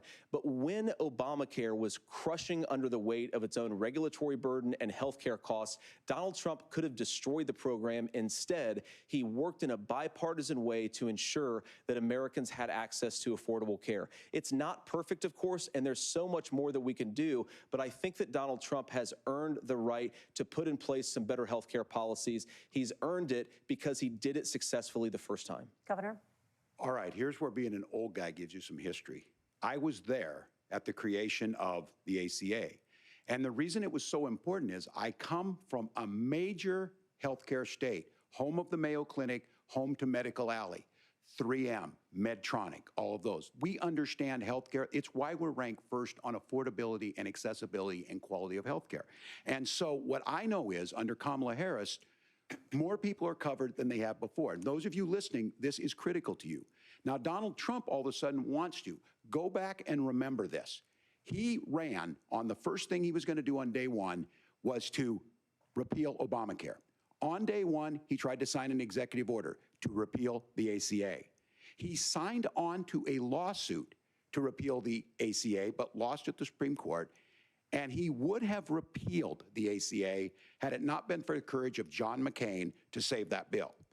Now, fast forward, what that means to you is you lose your pre-existing conditions. If you're sitting at home and you got asthma, too bad. If you're a woman, probably not. Broke your foot during football, might kick you out. Your kids get kicked out when they're 26.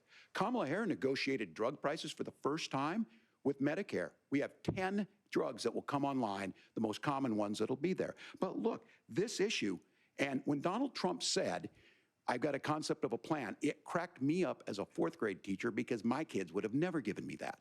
But what Senator Vance just explained might be worse than a concept, because what he explained is pre-Obamacare. And I'll make this as simple as possible because I have done this for a long time.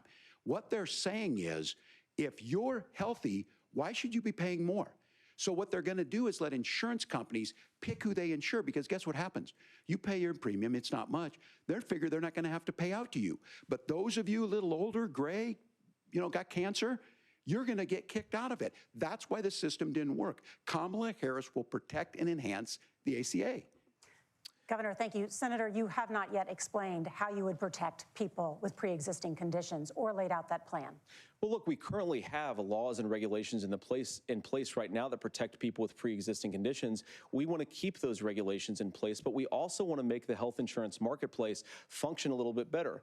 Now, what Governor Walz just said is actually not true. A lot of what happened, and the reason that Obamacare was crushing under its own weight, is that a lot of young and healthy people were leaving the exchanges. Donald Trump actually helped address that problem, and he did so in a way that preserved people's access to coverage who had pre-existing conditions.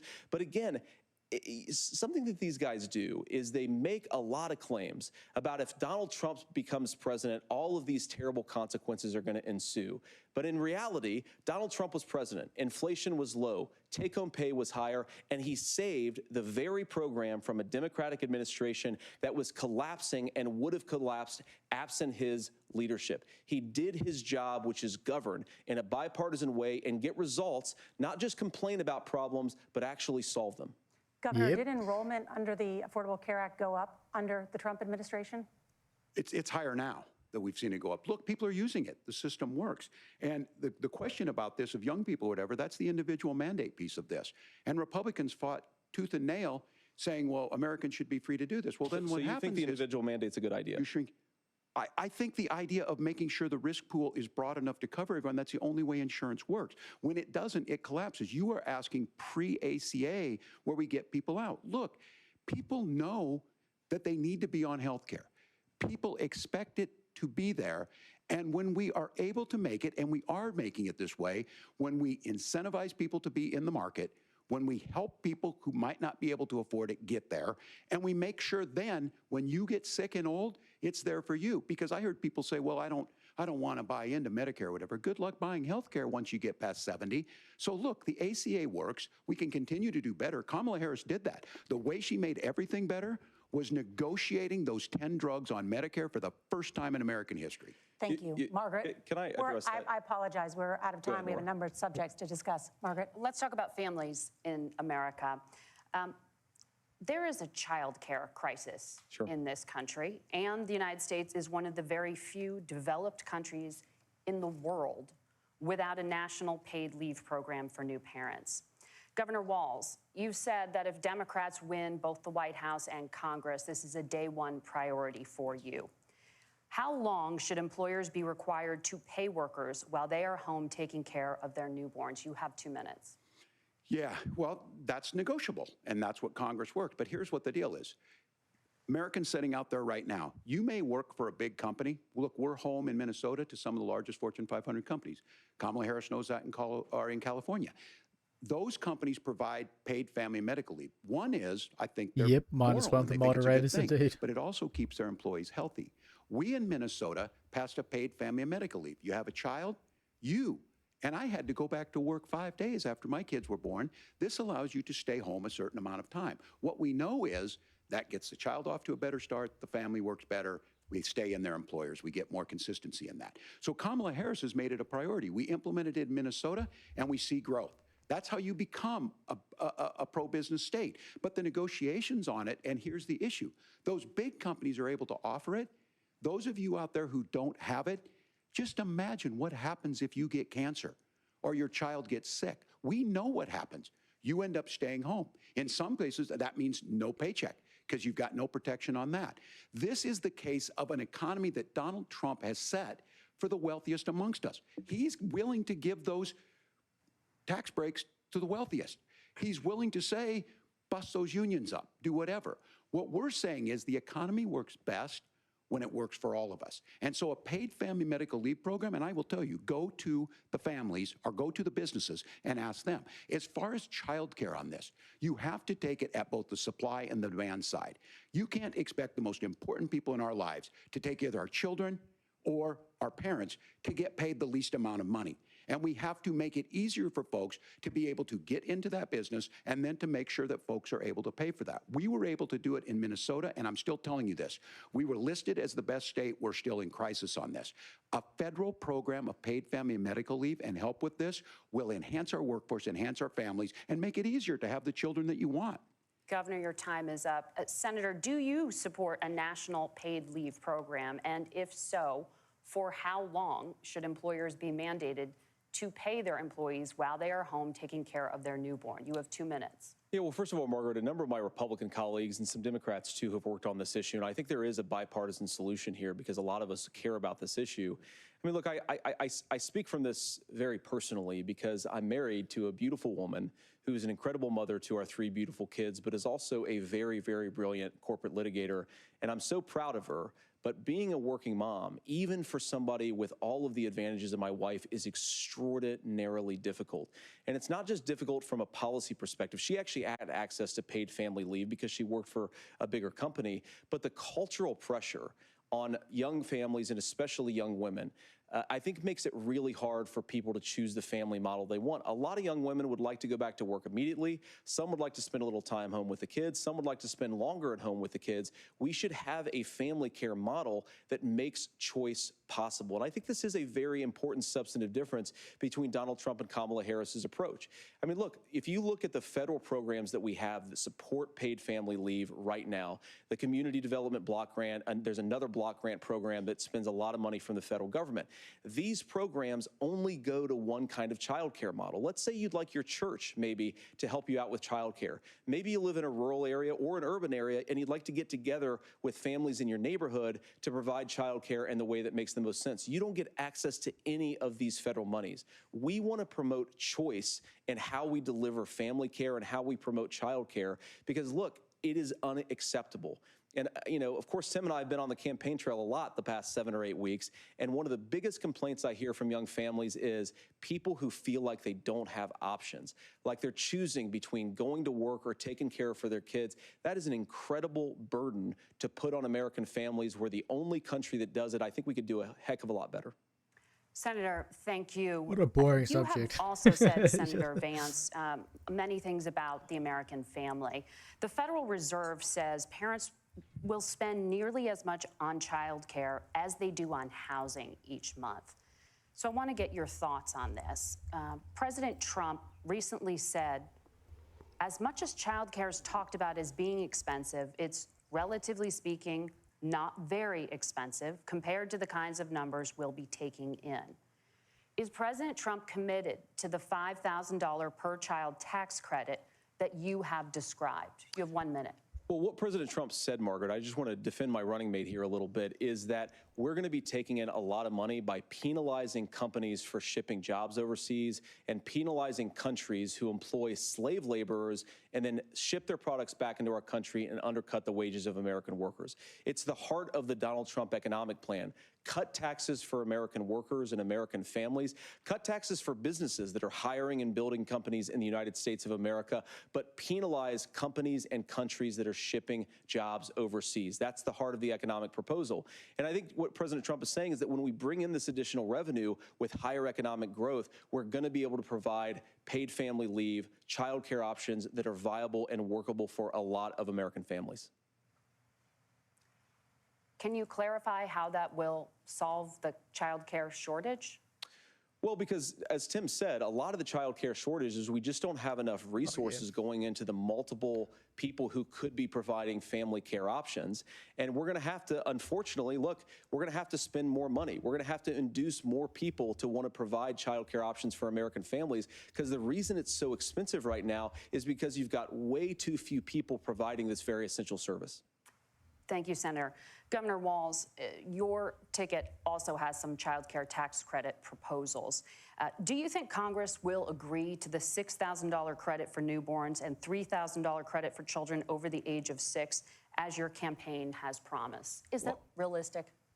Well, if these members of Congress are listening to anybody, I can tell you, and this is the biggest issue. Everybody listening tonight knows. I mean, I'm sure they were shocked to hear it's not that expensive. And let's be clear, whether it's $5,000 or $6,000, that pays you about 3 or 4 months. Let's be clear of where we're at on this. It's because we got out of an imbalance on this. We thought we were going to get by not paying people. I don't think Senator Vance and I are that far apart. I'm not opposed to what he's talking about on options. We've done scholarships types of things. I think we need to be open to making the case. But the issue here is, the question you asked is, you're not going to pay for it with these tariffs. That's just adding another $4,000 on the family and taking less. So not only do they not get the money to pay for that, they're $4,000 in the hole. That's Wharton School. That's his alma mater. And so I think the issue here is, those members of Congress, I can't believe they're not. When I go to businesses, sure, they'll talk about taxes sometime, but they will lead with childcare and they will lead with housing, because we know the problem is, especially in a state like Minnesota, we need more workers because our economy's growing, but we need the workforce. Governor, thank you. We need to move on. Nora? Let's talk about the state of democracy, the top issue this will be for good. Americans after the economy and inflation. After the 2020 election, President Trump's campaign and others filed 62 lawsuits contesting the results. Judges, including those appointed by President Trump and other Republican presidents, looked at the evidence and said there was no widespread fraud. The False. governors of every state in the nation, Republicans and Democrats, certified the 2020 election results and sent a legal That was a slate big of one. electors to Congress for January 6th. Senator Vance, you have said you would not have certified the last presidential election and would have asked the states to submit alternative electors. That has been called unconstitutional and illegal. Would you again seek to challenge this year's election results, even if every governor certifies the results? I'll give you 2 minutes. Well, Nora, first of all, I think that we're focused on the future. We need to figure out how to solve the inflation crisis caused by Kamala Harris's policies, make I'll housing mark him down affordable, for make deflection, groceries just to be affordable, fair. and that's what we're focused on. But I want to answer your question because you did ask it.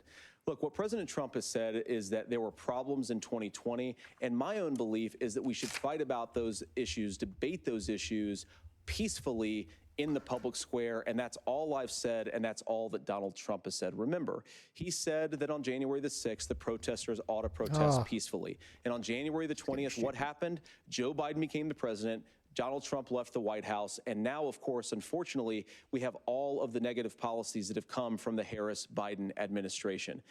I believe that we actually do have a threat to democracy in this country, but unfortunately, it's not the threat to democracy that Kamala Harris and Tim Walz want to talk about. It is the threat of censorship. It's Americans casting aside lifelong friendships because of disagreements over politics. It's big technology companies silencing their fellow citizens. And it's Kamala Harris saying that rather than debate and persuade her fellow Americans, she'd like to censor people who engage in misinformation.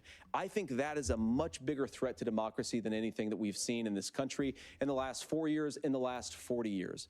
Now, I'm really proud, especially given that I was raised by 2 lifelong blue-collar Democrats, to have the endorsement of Bobby Kennedy Jr. and Tulsi Gabbard, lifelong leaders in the Democratic coalition. And of course, they don't agree with me and Donald Trump on every issue. We don't have to agree on every issue, but we're united behind a basic American First Amendment principle that we ought to debate our differences. We ought to argue about them. We ought to try to persuade our fellow Americans.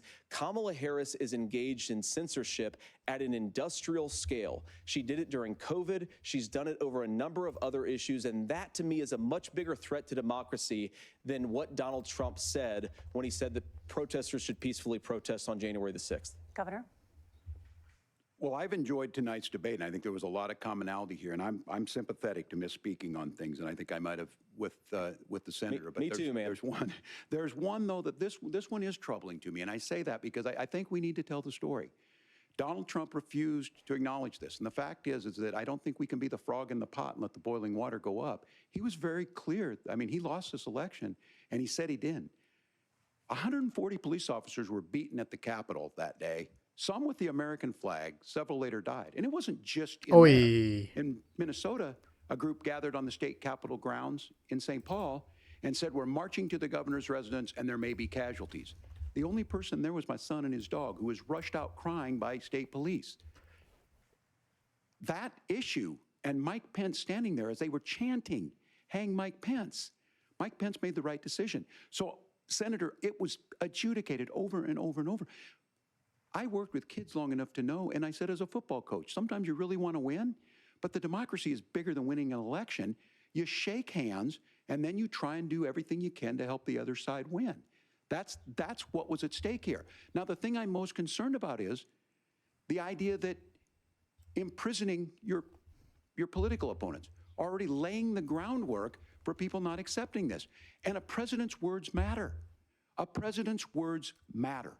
People hear that. So I think this issue of settling our differences at the ballot box, shaking hands when we lose, being honest about it, but to deny what happened on January 6th, the first time in American history that a president or anyone tried to overturn a fair election and the peaceful transfer of power. And here we are 4 years later in the same boat. I will tell you this, that when this is over, we need to shake hands this election, and the winner needs to be the winner. This has got to stop. It's tearing our country apart.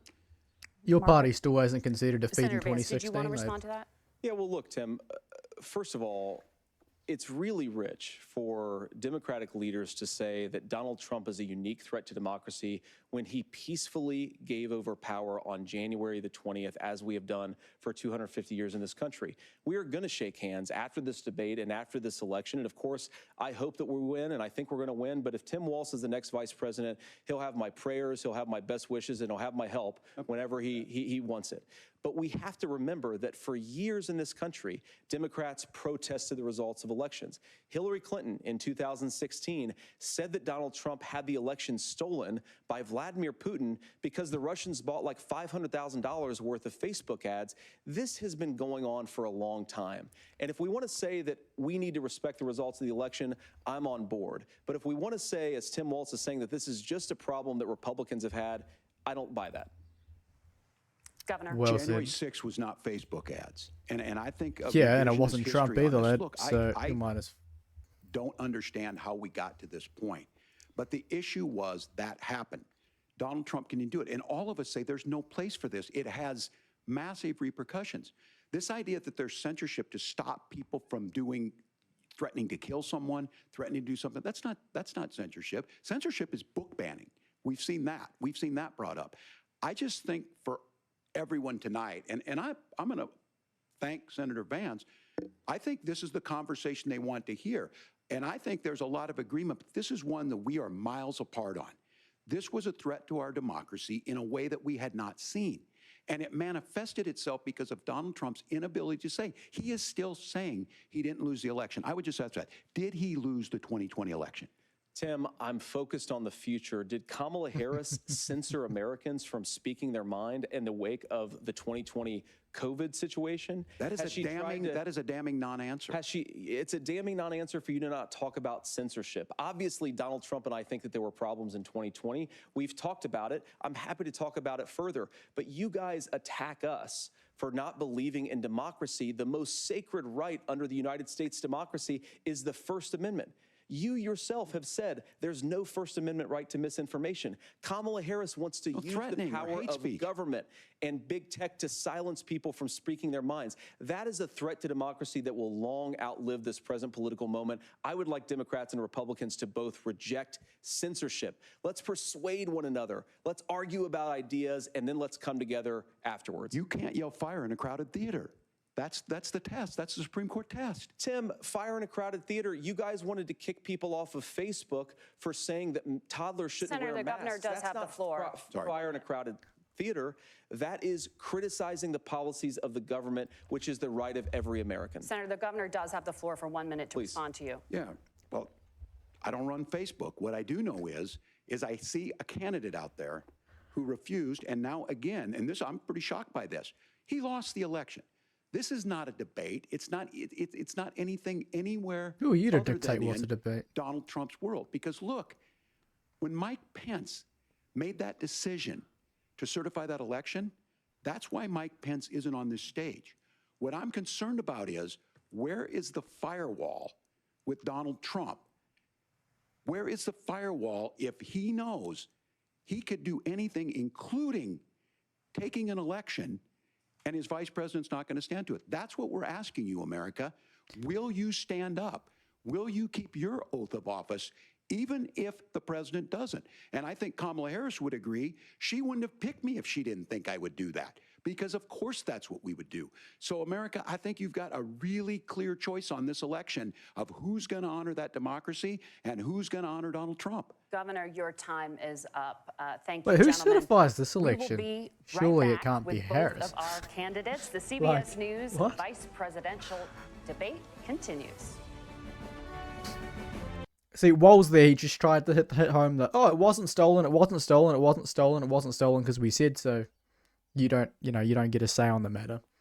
And I think JD Vance can't really answer that gotcha of, him saying that he doesn't think Trump lost, because it's a lose-lose situation. He says that Trump did lose, Republicans get annoyed at him. He says that Trump didn't lose, Democrats who don't want to vote for him anyway, say that he's an election denier, and he makes headlines for it. There's no point.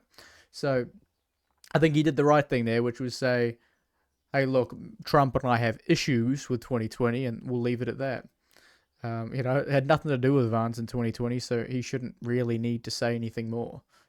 At the end of the day, Mike Pence was a coward. He didn't want to rock the boat. He didn't want to do anything that that potentially could land him in hot water with people, or that was too controversial. He was just like, nope, stuff it, I'll certify. Chris on TikTok says, Hillary got the FBI to indict Trump, then it came out she knew that Trump didn't use Russia. Exactly.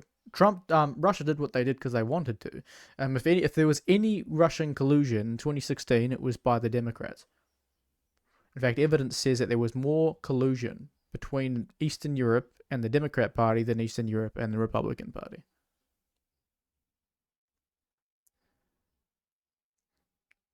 So yeah. So far, looking at points, it was 18 points to minus 14 before the first break. And now it's like, my 26 or 27 to minus 28 or 29. Walz is keeping up, and it's just a couple of key issues where he consistently lies too much, and I'm harsh on the lies. Vance is being pretty well behaved with respect to trying not to mislead and just saying what he knows is true. Whereas Walz is having to rely on, conjecture and just blatant lies when he's in a corner and can't actually answer something factually, or he has nothing of substance to rely on. Yeah, someone else says, we need moderators at debates, not commie whores. We definitely need moderators, not people who are going to lie on behalf of the Democrat Party to try and, paint a false narrative. What else? Yeah. Another one says, holy shit, JD Vance demolishes the moderators for lying to the audience. CBS mutes them. Exactly, and that's why I muted. That's why I marked them down on the first section. Visual summary of the debate has Vance looking confident, Walz looking a bit worried. Yes, indeed. And we're starting back up. Welcome back to the CBS News vice presidential debate. It is now time for the closing statements. Senator Vance won the virtual coin toss and elected to go last. So, Governor Walz, you are first. You have 2 minutes. Well, thank you, Senator Vance. Thank you to CBS News. And most importantly, thank you to all of you. If you're still up and the folks who miss Dancing with Our Stars, I appreciate it. But look, the support of the democracy matters. It matters that you're here. And I'm as surprised as anybody of this coalition that Kamala Harris has built, from Bernie Sanders to Dick Cheney to Taylor Swift, and a whole bunch of folks in between there. And they don't all agree on everything, but they are truly optimistic people. They believe in a positive future of this country and one where our politics can be better than it is. And I have to tell you, that better than it is the sense of optimism that there can be an opportunity economy that works for everyone, not just to get by, but to get ahead. And the idea that freedom really means something. Not the freedom of government to be in your bedroom or exam room, but the freedom for you to make choices about yourself. Now, look, we all know who Donald Trump is. He's told us, and as Maya Angelou said, believe him when he told you that. His first inaugural address talked about American carnage. And then he spent 4 years trying to maybe do that. Senator Vance tonight made it clear he will stand with Donald Trump's agenda. He will continue to push down that road. Excuse me. Kamala Harris gives us a different option. Now, I'll have to tell you, I'm going to be careful about the quotes, but there's one that Senator Vance said that does resonate with me. He said, Donald Trump makes the people I care about afraid. A lot of America feels that way. We don't need to be afraid. Franklin Roosevelt was right. All we have to fear is fear itself. Kamala Harris is bringing us a new way forward. She's bringing us a politics of joy. She's bringing real solutions for the middle class. She's bringing and World War III. She's centering you at the heart of that. All the while asking everyone, join this movement, make your voices heard. Let's look for a new day where everybody gets that opportunity and everybody gets a chance to thrive. I humbly ask for your vote on November 5th for Kamala Harris. Governor Walz, thank you. Senator Vance, your closing statement. Well, I want to thank Governor Walz, you folks at CBS, and of course the American people for tuning in this evening. And one of the issues we didn't talk about was energy. And I remember when I was being raised by my grandmother, when she didn't have enough money to turn on the heat some nights because Ohio gets pretty cold at night and because money was often very tight. And I believe, as a person who wants to be your next vice president, that we are a rich and prosperous enough country where every American, whether they're rich or poor, ought to be able to turn on their heat in the middle of a cold winter night. That's gotten more difficult thanks to Kamala Harris's energy policies. I believe that whether you're rich or poor, you ought to be able to afford a nice meal for your family. That's gotten harder because of Kamala Harris's policies. I believe that whether you're rich or poor, you ought to be able to afford to buy a house. You ought to be able to live in safe neighborhoods. You ought to not have your communities flooded with fentanyl. And that, too, has gotten harder with because of Kamala Harris's policies. Now, I've been in politics long enough to do what Kamala Harris does when she stands before the American people and says that on day one, she's going to work on all these challenges I just listed. She's been the vice president for 3.5 years. Day one was 1,400 days ago, and her policies have made these problems worse. Now, I believe that we have the most beautiful country in the world. I meet people on the campaign trail who can't afford food, but have the grace and generosity to ask me how I'm doing and to tell me they're praying for my family. What that has taught me is that we have the greatest country, the most beautiful country, the most incredible people anywhere in the world.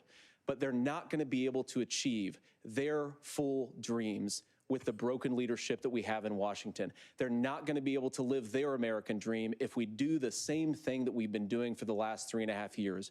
We need change. We need a new direction. We need a president who has already done this once before and did it well. Please vote for Donald Trump. And whether you vote for me or vote for Tim Walz, I just want to say I'm so proud to be doing this, and I'm rooting for you. God bless you, and good night. Senator Vance, thank you. That's how you do it. And thank you both for participating in the only vice presidential debate of this election cycle.